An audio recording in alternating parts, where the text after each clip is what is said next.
Hello, I'm Gili Goffer from the Golda Meir Institute, and I'm here with Francine Klagsbrun, the author of this book, Lioness,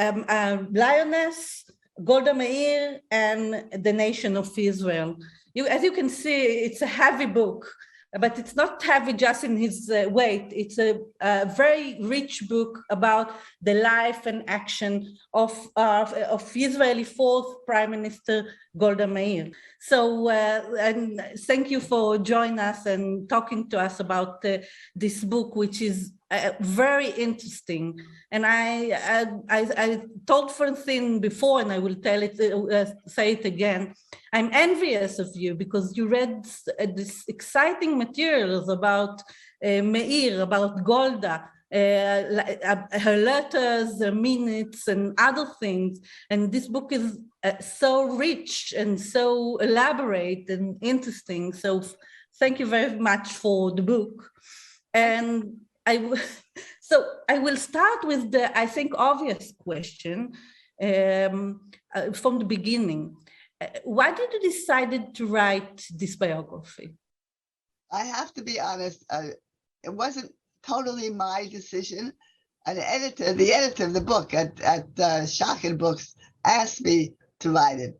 She felt that there had not been a really comprehensive book about Golda, and since I am both active in the Jewish community and written a great deal, and I used to have a column until just recently. I had a monthly column in the Jewish Week, which was a very popular Jewish paper. So she asked me to write it, and I thought that would be a wonderful challenge. I never realized how challenging it would be, but I thought, yes, I would like to do that, and I'd like to know more about Golda. And why did you think you would like to do this? What connected to Golda? What attracted you to say yes? I understood it's not your initiative, but what attracted to her? I didn't know Golda herself, but I lived through the period when she was prime minister and earlier, and I've been to Israel dozens of times. I'm a great Zionist. I'm an American Zionist, and I love Israel, and I admired Golda in my younger days when I knew about her, but I didn't know that much about her. And I thought, well, this is a chance to really learn something about her and to do a comprehensive biography, which I had not really done. The first book I ever wrote was a biography of Sigmund Freud, but it was for young people. So it was not that comprehensive. So I thought this would be a really exciting challenge, and it was. And do you think it's especially important to read about her now? Yes, I do. I absolutely do. I think people don't know about her, and I think given the situation in Israel and the complexities and the issues about settlement and so on, it's very important to know where Golda stood about this and what she thought about it. Which was quite different than, I don't know about the current group, but certainly than Netanyahu had thought.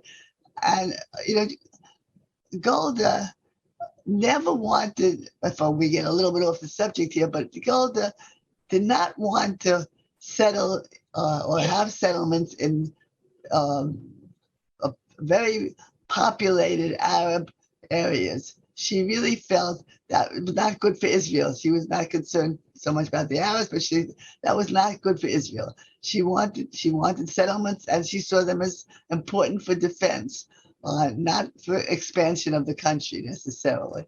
So it was a very different philosophy, and I think it's important for people to know where Golda stood, because she was to my mind, a brilliant woman.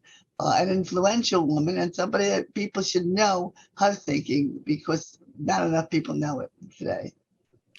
So we jumped a little bit to the end, but we'll go back to the beginning, and maybe we'll talk about it later again. But And I'm going back to the beginning of the book, in the introduction that call me Golda, which is wonderful, I think. You wrote that there's a huge difference between the image of Golda in Israel and in United States, and especially in Jewish society in the United States, or Jewish public opinion in the United States. What is the difference, and why do you think it's this huge gap between these two Goldas, the Israeli Golda and the American Golda? Well, first of the American Golda, Americans love Golda. American Jews and non-Jews love Golda. Americans saw Golda, American Jews saw Golda as one of us, but she did what we didn't have the courage to do. She left the country and went to create a new land, and that made most of us feel a little guilty, or very guilty. But we admired her, and she was sort of the local girl who made good, and she would come here regularly, meet with the American Jewish community, speak to the American Jewish community as though we were family. And I think everybody just adored her, and still do. I have a hairdresser who's not Jewish, who's Catholic, who told me, "Oh, you wrote about Golda Meir? My God, she's my favorite person." So she was beloved, imagine, in America. In Israel, just remember that even after the Yom Kippur War, she still won an election.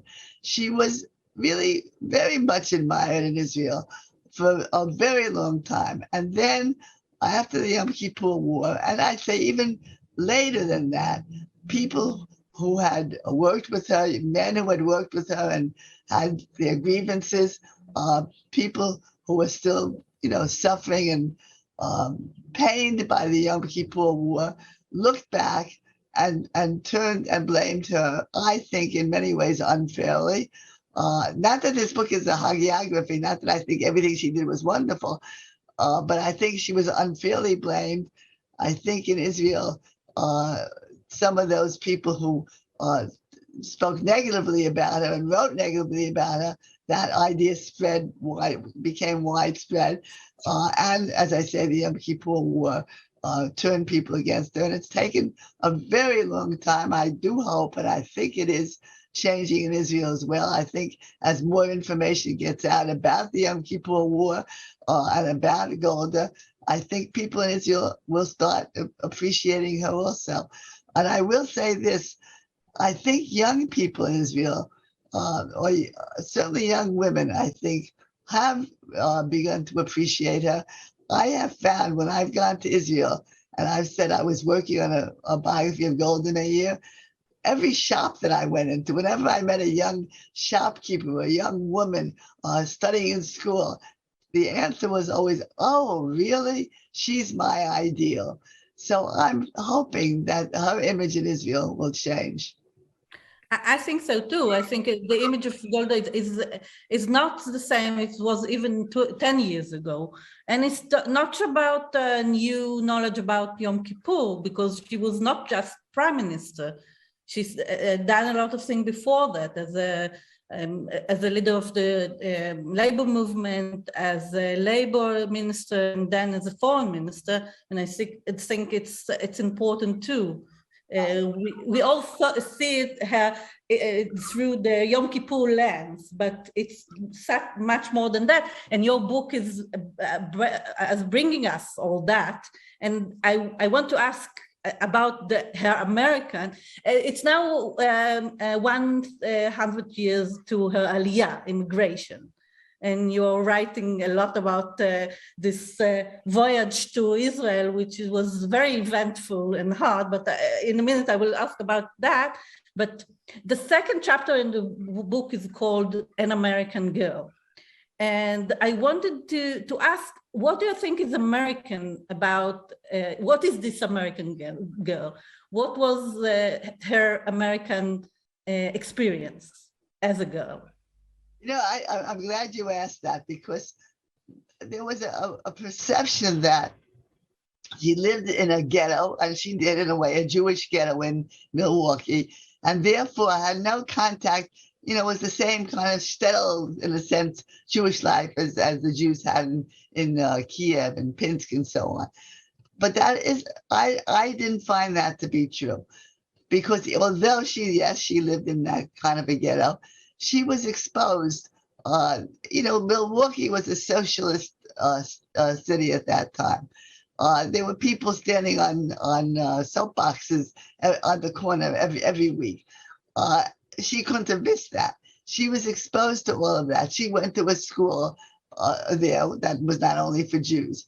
So she learned American history. She learned about democracy. She learned about the Civil War, about Abraham Lincoln, about many things that influenced American children, and she was influenced by that as well. I looked at some of the textbooks she saw as a child, and in those days it was. They blew up America. It was the most wonderful place in the world. There was nothing wrong with America. So she imbibed some of that and really developed a great love for America. So I think that was one part of it. The other part, in my opinion, Milwaukee, Wisconsin at that time was in some ways on the frontier. The country was still growing. And there was this sense of growth, of optimism, of expansion. And she had to have absorbed that also, because it was, again, part of her daily living. And I think that influenced her. She was an optimist maybe by nature, but I think that kind of American optimism and looking forward to what's next and what can be done, and hard work, the American idea of hard work, and you get what you achieve what you work for. That was part of her thinking as well. So I think some of that, or much of it, also came from America. When you wrote about Milwaukee, her place in Milwaukee, and you wrote about this socialism, a kind of socialism environment in the city, and about the frontier. So I want to ask if you think that the connection between her connection to pioneering in Israel and the pioneering of in United States, in the Western United States.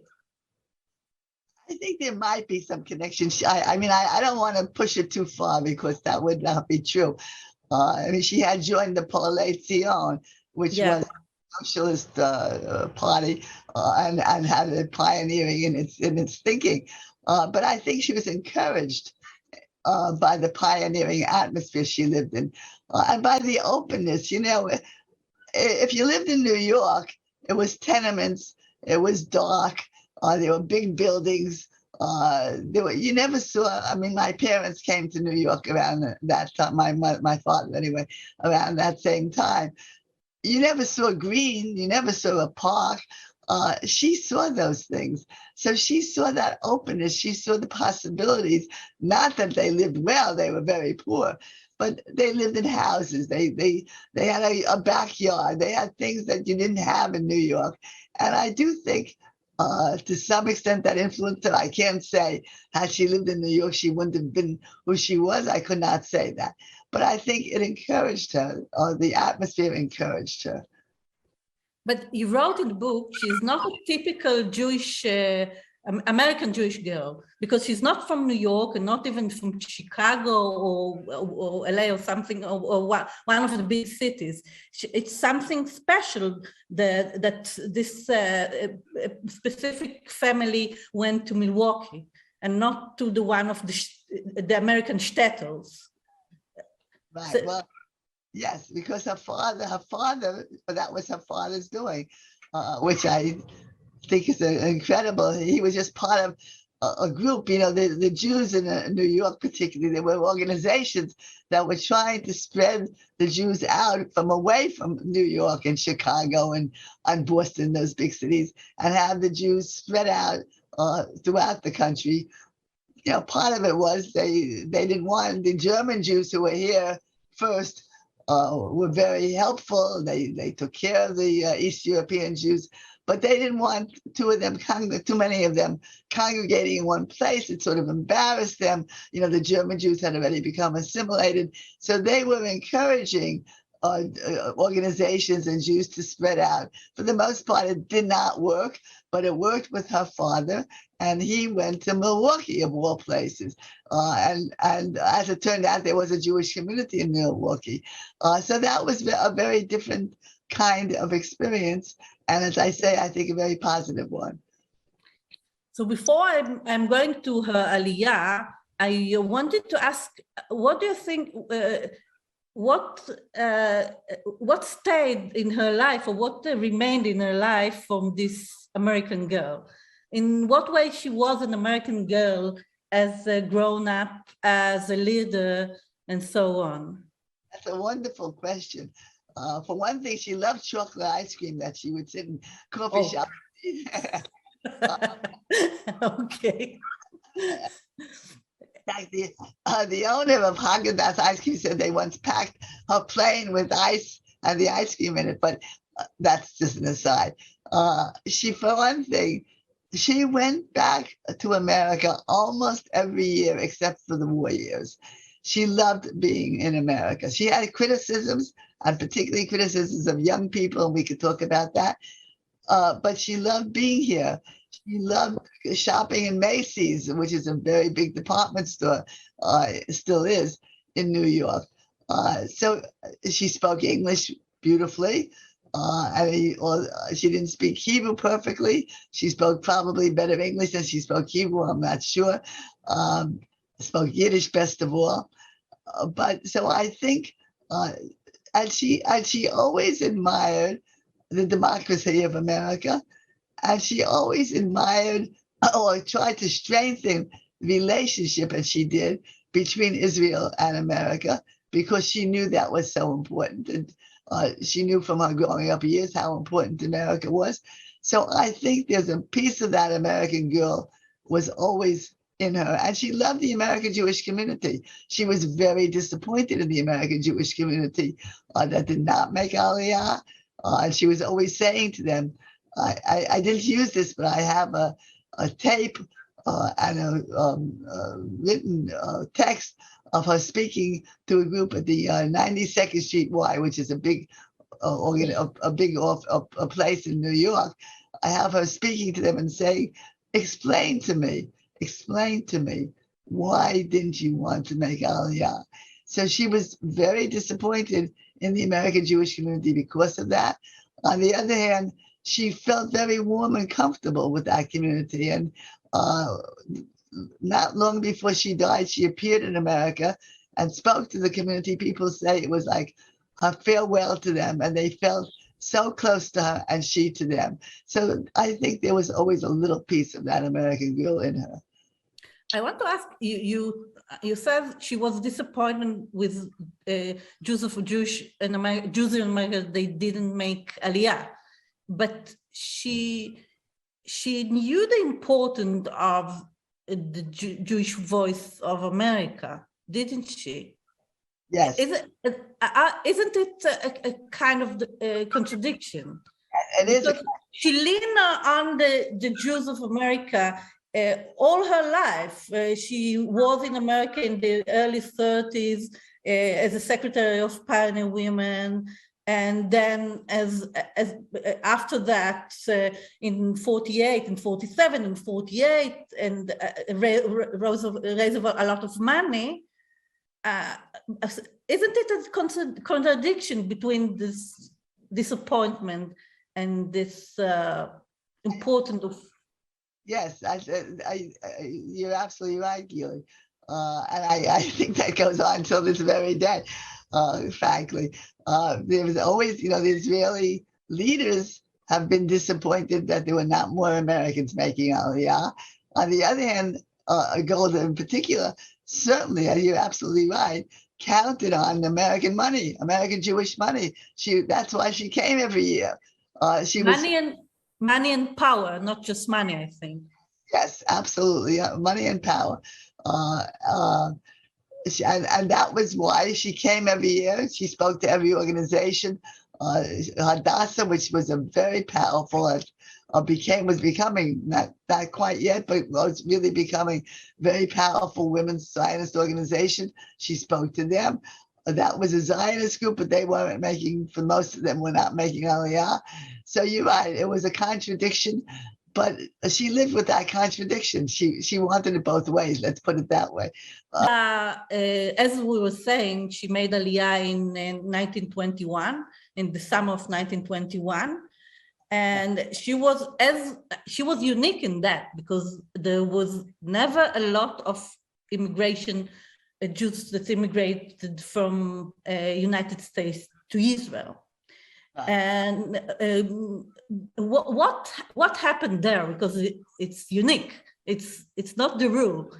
So what happened? Why do you think she decided to immigrate, to make Aliyah? I think she was moving in that direction, really. Once she joined, she had been very influenced by her sister, Shana, and she joined Polei Zion because of Shana, and I think she had been moving in that direction all along, and then realized at one point, either I'm going to do this or I'm not going to do this. I've got to do this. But what I thought was really courageous and special is that if you think of all the other founders of the state, Ben Gurion, Sharet, and so on, they all came from countries, as Golda had been born in Kiev, they all came from Eastern Europe, where Jews were not well treated, where Jews were persecuted, where there were pogroms, where there were, very bad things. So it makes sense when you think about it. Get out of those countries, go someplace else, go to Palestine, start something new. But here she was in a country where, okay, there was anti-Semitism, but this was a country where Jews were fit in and had all the equal rights with anybody else. She didn't have to leave. She could have stayed in America. She would have, I don't know, risen to some. With her talent, she would have risen some, maybe politically, but she chose to give that up and to go to Palestine. So in that way, I believe, in some sense, she was more courageous than all those men who, in a sense, left a bad situation. She left a good situation and decided to go. She decided to go. She was very, very taken with the Zionist idea. When she was, she lived with her sister in Denver for a while, and there were these intellectual circles where they discussed Zionism, they discussed everything. But the more she heard about it, the more she was drawn to the Zionist idea and to the idea of starting a new country for Jews, a nation, a land for Jews alone. And I think she finally decides she'll do it. Either I'm going to do it or I'm not going to do it, and this is the time to do it. That was, I think, her feeling. Okay. And can you say, as I was saying, her voyage to Palestine, to Israel, to Eretz Israel, was eventful, and she wrote about it in Chayai, but when you wrote it in the book about the strike of the sailors and so on, it was it got so interesting about that. And she met you wrote that she met in the way pioneers from Lithuania, and that they didn't want to be connected to this American girl, not just her. They were a group of American people. So, and I think it's a symbol to the way that Zionists from Eastern Europe saw those American, not just girls. So, what do you think was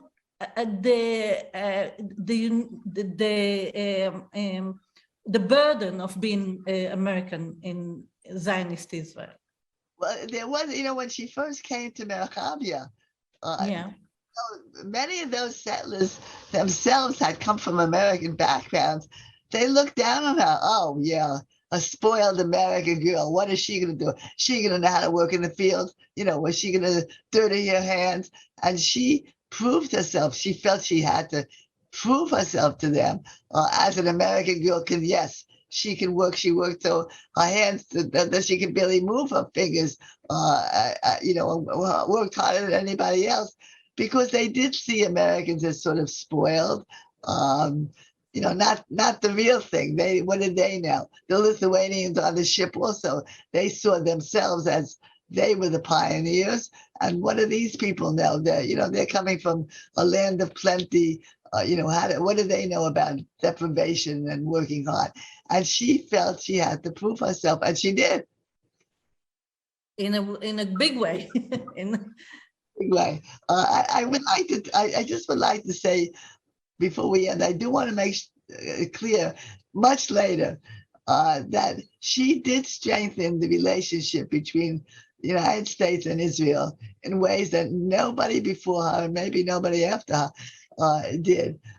She really, in a sense, put Israel on the map for the United States, even though American Jews didn't like Nixon, but he was helpful to Israel. And she saw to it that the Israel embassy was a powerhouse, that decisions were made through Washington. So she continued that streak of Americanism in a very positive way for Israel. What can we learn as women in the third decades of the 24th century from this very strong woman that was a prime minister of Israel in the 70s, in the end of the 60s and the 70s, which were a very complicated time in Israel? Well, yes. So I asked what we as women can learn from her. You can learn, I think it was an absolute determination. She never identified as a feminist, but feminists can identify with her in that sense. Determination, hard work, you can get what you want. I mean, I've been involved in feminism, so I know how difficult it is, but you can get what you want if you stick to it and you don't let yourself be pushed aside by men, and you don't let their louder voices overwhelm you. Your voice, Golda, always made sure her voice was heard and her ideas were heard, and she was strong, and she maintained that strength even if men looked down on her. And she didn't try to be a man. She was herself. She was a woman. She didn't say, oh, look at me, I'm just like all the men. She had her nails done every week. She cared about how she looked, but she used the symbols that are connected with women, like the kitchen. She used them in a way as a source of power. Golda's kitchen were people who are the leaders of her party who met with her to make decisions. She didn't mind the term Golda's kitchen. She used it. She turned it around and used it in a positive way. So I think those are things. And in Israeli politics, the term the kitchen, or maybe even the kitchenette, is a term of power, because the most powerful person in the government are meeting in the kitchen. That's right. Well, that started with Golda. It started with Golda. Yeah. Yeah. Yeah, so she turned what would be a symbol of a woman, women are in the kitchen, into a symbol of power. And I think that's fantastic. I think those are things that women have to keep in mind and sticking to it. I mean, it's unfortunate there have been no other women since Golda. And I know there are no women who've been president of the United States. So we still have a ways to go. But Golda can be a symbol, an ideal for us. Thank you very much. Thank you very much, Gili. I loved your questions, and it's great to meet you, really. Thank you. Thank you.